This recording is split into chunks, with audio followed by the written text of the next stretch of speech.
Hey, it's Vanessa Vaughn, the founder and chief resilience officer of Asfalis Advisors. Welcome to the Crisis Corner Cafe. This is an informal video just meant to talk about things that are happening in the world. So entrepreneurs, business owners, organizations, companies can take this information and leverage what's happening in the media and how can I better protect my organization. So the one that we're going to focus on today is the college admissions scandal. And I'm going to start with my own personal story and how I got into college. When I graduated from high school, I had a 3.75 GPA. So it was 0.25 away from a 4.0, which means I guess I was pretty smart. It took me 3 times to pass the SAT and the ACT. I hired tutors.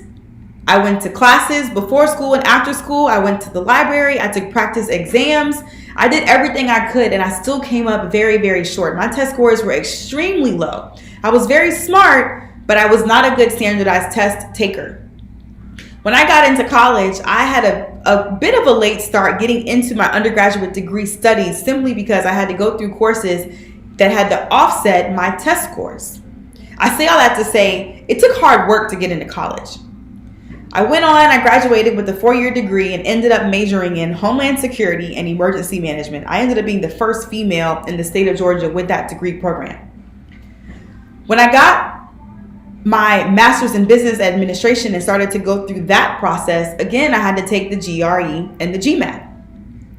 And I took those 3 times and I paid for those exams 3 times, and they are not cheap. The first time I applied to get into the master's of business school that I wanted to go to, I was denied because my test scores were so low.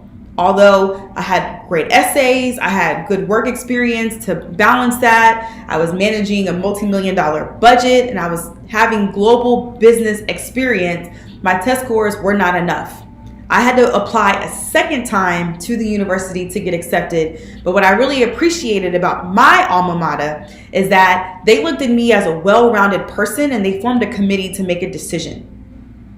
I was not in a position where my parents were able to pay $50,000 or $500,000 to get me into school. So we're going to go into the conversation and we're going to begin with the end in mind for what has been known as Operation Varsity Blues. And this scheme or the mastermind behind it all really was William Rick Singer.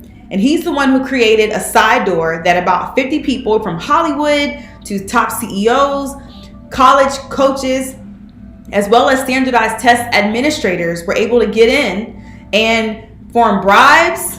They had fake credentials and they rigged the college entrance exams.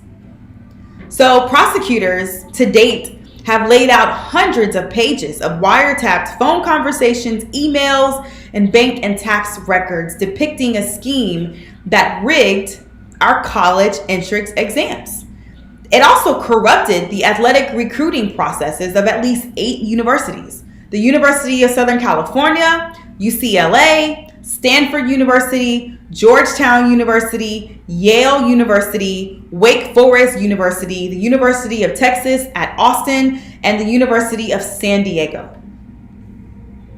So a lot has happened. Many people and universities are impacted. So the question is, what could the university have done beforehand? The thought that came to my mind is people create crisis, and we've been doing that since the beginning of time. Look at how these coaches and other players put these universities in such a negative light, where now their reputation, their profitability, and their operations are being shaken at their core. So what could they have done beforehand? My simple answer is what they're doing right now: internal reviews and investigations to hold people accountable. Many are at this moment creating a code of conduct. Those things should have been in place. So if you're a company, if you're a university and this hasn't happened to you yet, think about what are the opportunities in my company for us to create internal reviews, investigations, and a code of conduct that we stand by. And how can we proactively do them? You don't want to wait until the crisis to perform these things. You want this to be a part of your operating model so that you can see your risks before you have to solve for them. You can identify who those bad apples are that do not represent your brand. So how can they recover?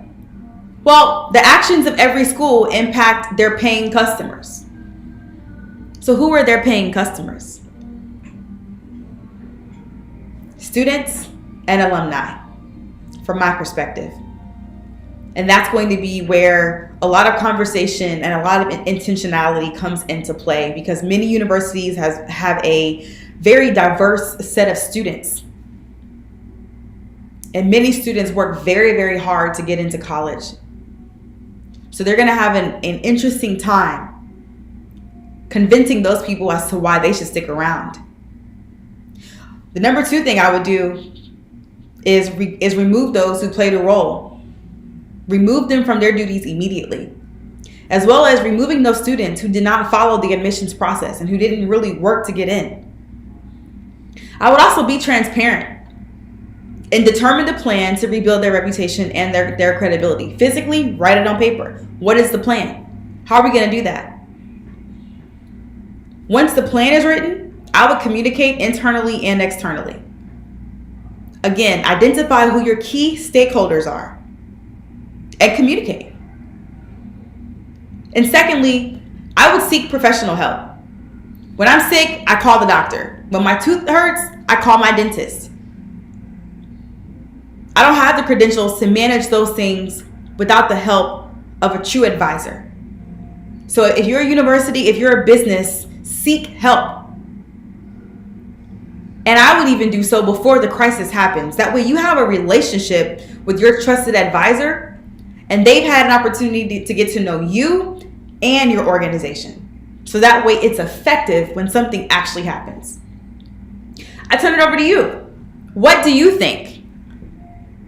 Did this happen to your school? What was your college admissions process like? Were you surprised by what you found out in the media about this scandal? What do you think they could have done beforehand? What do you think they can do to recover? What is your university or your business doing to make sure this does not happen to you? My name is Vanessa Vaughn. I'm the founder and chief resilience officer of Asfalis Advisors, and thanks so much for tuning in to the Crisis Corner Cafe.